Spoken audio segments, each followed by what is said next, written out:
saya akan membahas sebuah hal yang sensitif, benar-benar sensitif. Jadi diminta kedewasaannya untuk bisa mm, menyerap apa yang akan saya sampaikan ini. Yaitu tentang, begini, saya nggak kasih judul, tapi gini, semua agama, semua kepercayaan apapun, pasti selalu memakai simbol. Ada simbolnya, ada iya sebuah perwakilan dari agama atau kepercayaan yang dipegang. Kadang-kadang bukan hanya agama. Sekolahan pun harus ada simbolnya kan, ada logo. Pekerjaan, bisnis, komunitas pasti memerlukan simbol atau logo mereka. Ini hanya perbedaan bahasa saja. Nah, kenapa saya bahas ini? Saya akan menceritakan sebuah kejadian yang dulu banget saya pernah ada dalam circle orang-orang ini. Dulu sekitar tahun 90-an sampai 2000 awal, itu adalah zaman dimana ada aliran-aliran Kristen tertentu yang cukup ekstrim. Saking ekstrimnya suka kebablasan. Kebablasan dalam apa? Kebablasan dalam mengartikan apa yang ada di mata mereka. Dikit-dikit diartikan secara rohani. Dikit-dikit diartikan secara rohani. Paling gampang gini. Mungkin kalian pernah lah dengar ya, untuk orang-orang yang ya usianya mendekati saya atau sudah di atas saya malah.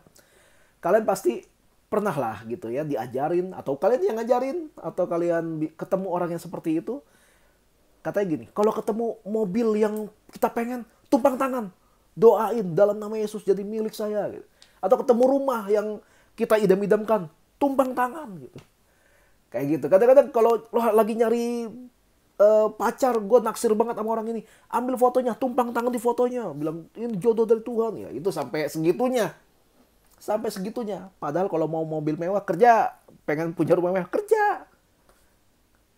Pengen punya pacar yang sesuai dengan kriteria, ngaca. Kayak gitu. Nah, ada hal yang cukup sensitif untuk saya bahas adalah begini. Saya nggak bilang semua, ada orang-orang dari aliran tertentu yang mengajarkan gini, semua yang bentuknya patung atau figur apapun itu adalah berhala. Itu adalah Baal gitu, kalau mereka mau pakai bahasa Alkitabiah. Jadi kadang-kadang mereka kalau ketemu ke tempat mana gitu ya, ketemu ada orang, wah ada orang lagi sembahyang, ada patungnya, wah nyembah berhala gitu ya. Selalu dibilang kayak gitu.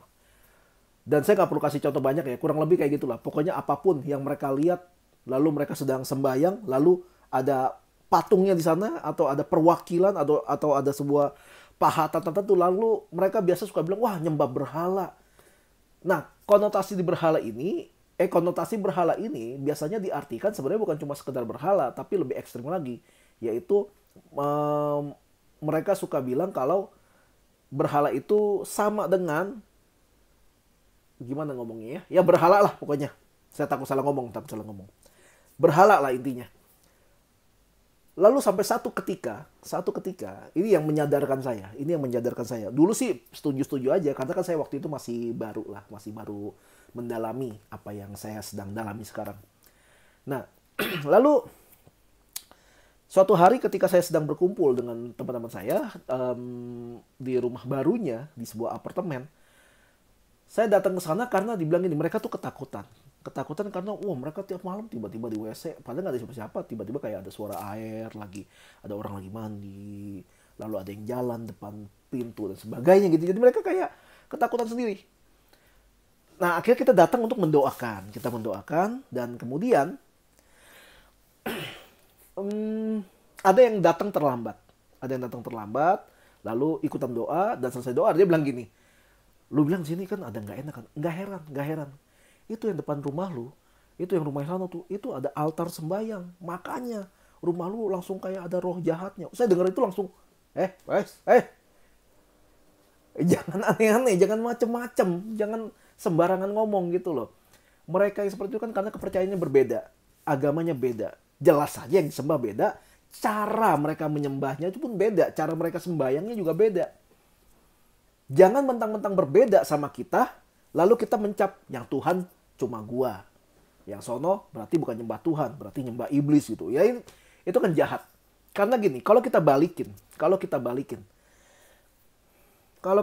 tuh buat mereka, kita pun tidak menyembah Tuhan. Buat mereka, kita mungkin dianggap kita ini yang nyembah setan. Karena agama kita tidak sama seperti agama mereka. Jadi hati-hati kalau berani ngomong seperti itu di depan orang yang beragama yang bersangkutan, bisa berantem. Nah, inilah mungkin yang menjadi penyebab kenapa banyak sekali perang antar agama. Karena saling menakar apa yang mereka lihat dari sudut pandangnya sendiri. Saling menilai agama orang lain dari kacamata agamanya sendiri. Makanya nggak pernah nyambung. Nggak ada ceritanya di agama Buddha tiba-tiba ada Rasul Petrus dalam agama. Nggak ada. Jadi buat orang agama Buddha, Petrus bukan rasul, orang biasa. Sama kalau dibalik kan ya. Nggak mungkin ada Rasul Dewa Langit di Kristen. Nggak ada. Beda ininya. Standarnya yang dipakai beda. Sudahlah, kita hormati aja kalau memang mereka seperti itu. Maksudnya mereka cara seperti itu. Karena agamanya beda. Yang mereka percaya beda. Jadi jangan sampai menghina. Justru bukankah kita sebagai orang percaya, kita dibilang gini, berbahagialah orang yang membawa damai. Karena mereka akan disebut anak Allah.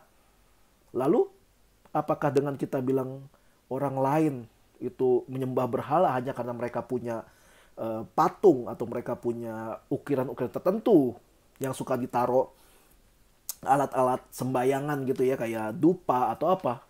Jangan langsung bilang mereka nyembah berhala. Itulah cara mereka beribadah. Lagi pula, kalau kita mau bilang orang itu menyembah berhala, apa kabarnya kita yang orang Kristen di gereja? Karena di gereja selalu ada salib. Berarti kita nyembah berhala juga dong, karena ada salib. Tuhan kita namanya Tuhan Yesus Kristus, bukan salib. Kenapa ada salib di gereja? Ya itu karena simbol. Simbol.